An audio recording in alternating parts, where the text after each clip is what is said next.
Hi, so today I'm joined with Luke Bastin, who is an absolute legend when it comes down to franchise SEO and local SEO strategies. So Luke, obviously over the years you've done a lot with franchise SEO.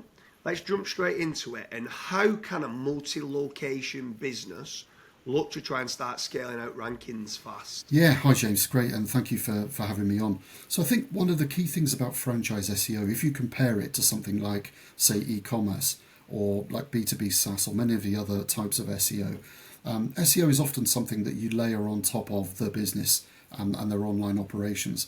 Whereas I think with franchise SEO, it can be a lot more nuanced and context specific than that. So the answer on how to grow franchises depends on exactly how that franchise operates and the freedom you have within those dynamics.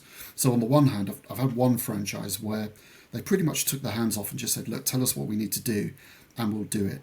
And in that case, you get to kind of do everything that you would want to do with their website and with their Google business profiles. So like that's pretty rare. But in those situations, I would say the key points are you've got the Google business profile and like branded entity consolidation. These are the kind of key things that are going to drive most of the leads. So in any local market, most of the leads are going to come from the Google business profile. That's like a given in today's landscape. But then with franchises, you've got this additional complication because you've got the corporate brand. So say it's like Roto-Rooter, like a big plumbing franchise in the US. You've got that as the corporate brand, but then every single location is its own sort of mini local SEO or local kind of SEO entity that does plumbing in a particular location. And they all divide up those territories in different ways. So getting a differentiation between the corporate brand and the local brands, there could even be like 4 different Roto-Rooters in Dallas. So understanding how to differentiate those brands even within the same city and the same overarching corporate franchise is definitely an 80-20 to getting success. Within that, you might find that different franchises that have different operational policies about who can do what. So in some locations, they might have their own local SEO agency who have one way of doing things. In another location, even within the same brand, they may be relying on a central marketing function, which would be you to do that. So being able to be flexible and make the right concessions is another kind of key way to getting success. But I would say most of the work I've done in the last 6 months has been custom kind of concession-based strategies, knowing that I couldn't do maybe 50% of the things that I knew, you and I know we have to do to get local SEO traction. So that kind of practicality is a key part of it as well. And part of that is knowledge panels. So it comes down to the brand and branded entity recognition and consolidation. But if you can strengthen the kind of parent-child entity chain, so that the corporate brand and the local locations, that is absolutely huge because that people will be typing in Roto-Rooter reviews and they might mean Roto-Rooter Dallas, but they just don't type that in.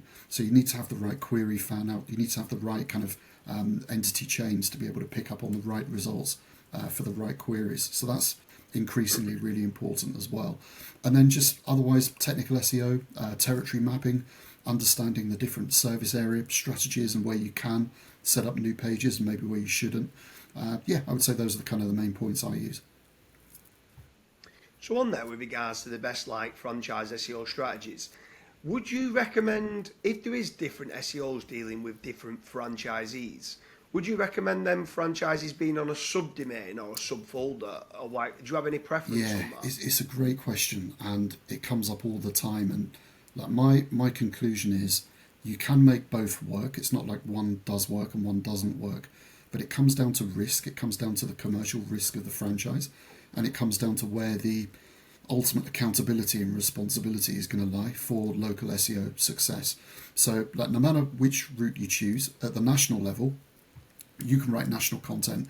You can use the whole kind of user query document trifecta to drive domain authority at the national level. So that, in a way, is quite fixed. But then at the local level, there are some dynamics around how does that franchise operate. Some franchises take the view that one of the top 3 biggest items on any local franchise P&L is marketing. Therefore, they should have complete control of marketing.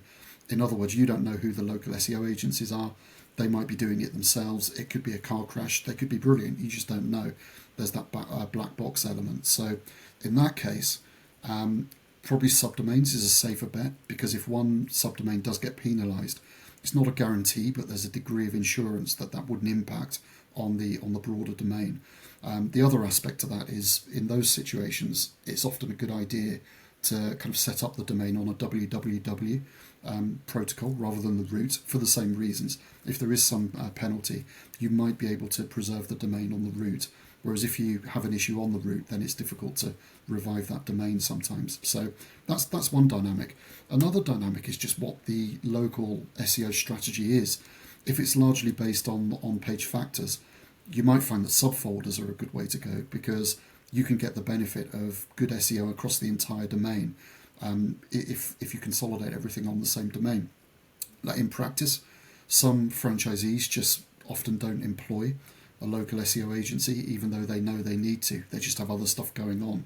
So, there is a way to kind of drag people along if you consolidate everything in subfolders, even though it's not equally shared on every subfolder. So yeah, I would say it depends on the commercial risk, depends on the black box factors. Both methods can work, and you can change as well. There's a situation where some franchises have a hybrid approach. So if you look at 911 Restoration, big US franchise on kind of water damage repair and fire damage repair, they do both. So they have a combination of subfolders on their main website, but they're not subdomains. They have individual exact match domains for the franchises as well. So each local franchise has two assets. They have a page on the main website and they have their own domain as well. So you can somehow kind of ring fence the activity of the local SEO agencies on the exact match domains, knowing that's not going to impact the main domain. And with regards, when they do like an exact match domain, so let's say they did water restoration in, let's say, Miami, and there was to get waterrestorationmiami.com, are they linking that EMD back to the main website, or not doing like a link farm and not internal linking, or are they actually going, yeah, we are part of this? And does the main root domain link down to each one of the EMDs? So what I've seen in that case, 911, is they use partial match domains. So they match the brand. So it'll be like 911 restoration. So they'll have the keyword restoration in there, of Dallas.com. So it'll be this kind of partial match domain rather than a like outright EMD. But no, generally they treat them as separate entities. So the main domain will talk about 911 restoration of Dallas, the sub-entity, and there'll be a child page within the website doing that. But then when I was looking at this a couple of months ago and this week as well, preparing for this call, when you look at the exact match domain, even though the business name is the same, so there's like an inferred connection because it's the same words being used, from a code perspective, there aren't any internal links that I can see going from one website to another. There isn't any kind of same as schema connecting the two or anything like that. So it looks like they're relying on the business name being kind of connected at the keyword level and not necessarily at any kind of code level. Yeah, and then what about if, let's say, they don't go and do a different domain, and they're not doing a subdomain, they're actually doing a subfolder? How does like the internal linking work there? Because surely, like, if I'm a franchisee and I go and set up a new location, I'm wanting internal links from other pages on the site and the homepage going back down to there. Like, how does them SEOs that are working in a local area sort the internal linking out on the same domain, especially if there's different SEOs working on that site? Yeah, it is difficult, and the way generally I work it, and the way a lot of these businesses work, where everything is on subfolders, is the internal linking is largely kind of native. So you end up, if you're the local SEO agency, you end up working on a subfolder. But yeah, there are internal links coming from national pages, including the national homepage. There are internal links coming from typically a locations page. So at the national level, you'll have / locations, and that will list out all of the different sub locations within that brand. So you'll be getting internal links from there as well. In the US, we often have state pages as well. So if you're in Dallas, there'll be a Texas page, and you'll be listed on the Texas page as well and getting internal links from there. So from all of the relevant national service pages, from all of the relevant location pages, you're getting this kind of natural amount of inbound links. But then what you can do at the local level is you can build your own, if you want to, localized service pages. There are pros and cons of doing that, but also you can build your own kind of ancillary location pages. There could be areas we serve pages and things of that nature, and local blog pages as well with geo-relevance, and you can build your own internal links that way as well. Yeah. And then what about, so if we're talking about franchise SEO strategies, what about off-page, like with regards to both, let's say, like digital PR, guest posting, citations? Are you doing citations for every single location? And if you are then putting the URL to the inner page for each franchisee? And then what about like guest posting and stuff like that? What do franchise SEO agencies do? Yeah, so again, everything comes down to context, right? Because different franchises work in different ways. So the cases I'm working on at the moment, it's a mix of different scenarios. So in some scenarios, every location page where there's a franchise, essentially that's like a mini internal homepage. You almost need to consider it as a standalone site in its own right. So yeah, there is a Google Business Profile set up for that location homepage. The Google Business Profile does link to that internal location page. Same with citations. That depends though on how the franchise operates from a business perspective. Are they locations that have a business address or not? So there are some franchises where, say it's like a lawn care franchise or something of that nature, all of the work is done at client premises, and very often, especially when they're in startup mode, these franchises don't have a physical address. They're home-based businesses, or they have maybe a warehouse that nobody goes to just to store their equipment. So in those cases, that has a direct impact on, one, the GBP, because you're not showing your address and you're a service area business, but then two, the citations, because you might have an internal link going to the site, but many citations directories, they don't accept entries if you don't have an address, so there's an impact there as well. So it really is this kind of hybrid nature about what you do for off-page, but in general you treat it as a separate standalone website and work on that basis. And then beyond that, you have Web 2.0 profiles, so you can set up different branded Web 2.0s to brand and kind of reinforce the brand entity of that local location. Video, a lot of franchises do an awful lot with video to introduce the team, to introduce question-based answers, and you can get lots of kind of Web 2.0 off-page success from that as well.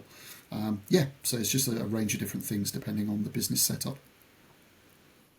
Yeah, for sure. And for anyone who's watching this, let's say they've got a franchise, how can they get hold of you? Because I want to pinpoint one or two things, right, where obviously I've known you now for a long time, and I've seen a lot of different scenarios where you've fixed large franchise sites where they've got multiple KGM IDs for the same brand. I know they've got, you should have one for each location, but they're getting all this mixed messaging. There's too many SEO agencies getting involved, and you come in and you fixed it all, and it's seen exponential growth. If a franchise is watching this and they're looking for a specific professional SEO agency, how can they get hold of you, Luke? What's the best way of getting Yes, the hold best of way you? to get hold of me is my website, lukebastin.com. There's a click on there to send me an email. I'm active on LinkedIn as well. I'm active on Instagram as well. So any of the socials, really, Facebook, any of the socials, or my website is definitely the best way. Yeah. Thank you. Superb. So anyone who's watching this, if you are a franchise and you're looking for a franchise SEO agency, I strongly recommend Luke Bastin. He's absolutely brilliant at this. He dives deep right into the multi-location businesses. I've seen him get fast results, especially on bigger sites, doing the technical kind of fixes, which we've not even got into yet. We mainly spoke there on the local pages and off-page. But Luke, it's been a pleasure, and hopefully you've liked the video on franchise SEO strategies. Thank you.